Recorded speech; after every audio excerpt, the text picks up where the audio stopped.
द्वितीय विश्व युद्ध का समय था। फ्रांस ने जर्मनी के खिलाफ भयानक किलेबंदी कर रखी थी। नाजी सेना हमला नहीं कर पा रही थी। तब हिटलर ने ऐसी तोप बनवाई जो विशालकाय थी। इस तोप का नाम रखा गया था श्वेरर गुस्ताव। यह 80 सेंटीमीटर कैलिबर की रेलवे गन थी।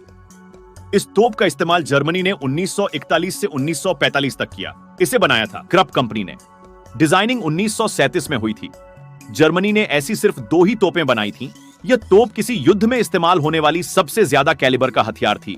यह दुनिया की सबसे भारी आर्टिलरी थी। सेवास्तोपोल के युद्ध के समय इसका इस्तेमाल किया गया।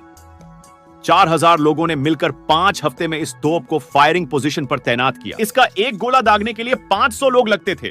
मई के शुरुआत में इसे तैनात करना शुरू किया गया। 5 जून तक यह फायरिंग पोजीशन पर आ गई। 5 जून को 25 किलोमीटर दूर कोस्टल गन पर इस तोप के जरिए 8 गोले दागे गए। इसके फोर्ट स्टालिन पर 6 गोले दागे गए। 6 जून को फोर्ट मोलोतोव पर 7 गोले दागे गए। सेवर्नाया की खाड़ी में मौजूद व्हाइट क्लिफ नाम के अयुद्ध डिपो पर इस तोप ने 9 गोले दागकर उसे बर्बाद कर दिया था। व्हाइट क्लिफ नाम समंदर के अंदर 30 मीटर की गहराई में था। इसकी दीवार 10 मीटर कंक्रीट से बनी थी।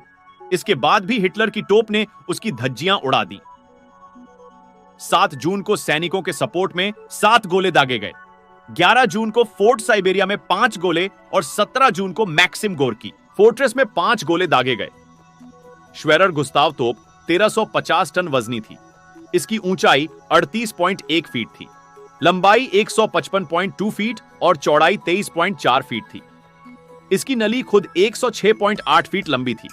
इसे चलाने के लिए तैयार करने में 50 लोग लगते थे। ट्रैक बिछाने और तोप को सही पोजीशन पर लाने के लिए 250 नाजी सैनिकों की बटालियन तैनात रहती थी। इसमें से 2 तरह के गोले दागे जाते थे। पहला आर्मर्ड पियर्सिंग शेल यानी बख्तरबंद, टैंक, तोप, जहाज आदि को उड़ाने के लिए। दूसरा हाई एक्सप्लोसिव शेल यानी तेज धमाके वाला गोला।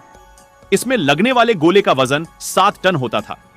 यह तोप 30 से 35 मिनट में एक गोला दागती थी, यानी दिन भर में 14 गोले दाग सकती थी। इसके गोले 2400 से 2700 फीट प्रति सेकंड की स्पीड में टारगेट की तरफ बढ़ते थे। आमतौर पर इसकी रेंज 39 किलोमीटर थी, लेकिन यह अधिकतम 47 किलोमीटर की दूरी तक मार कर सकती थी। इसके गोले ही 11.10 फीट लंबे होते थे। एक गोला गिरता था तो 30 से 30 फीट चौड़ा गड्ढा हो जाता था। बाद में इस तरह के तोप की नकल कई देशों ने की। फ्रांस, अमेरिका सबने जर्मनी के इस ऐतिहासिक तोप की नकल करते हुए कम कैलिबर की गन बनाई। लेकिन इस तोप ने जो इतिहास लिखा वो आज तक कोई तोप नहीं कर पाया। इसके 2 छोटे वर्जन बनाए गए थे, पहला डोरा और दूसरा लैंगर गुस्ताव।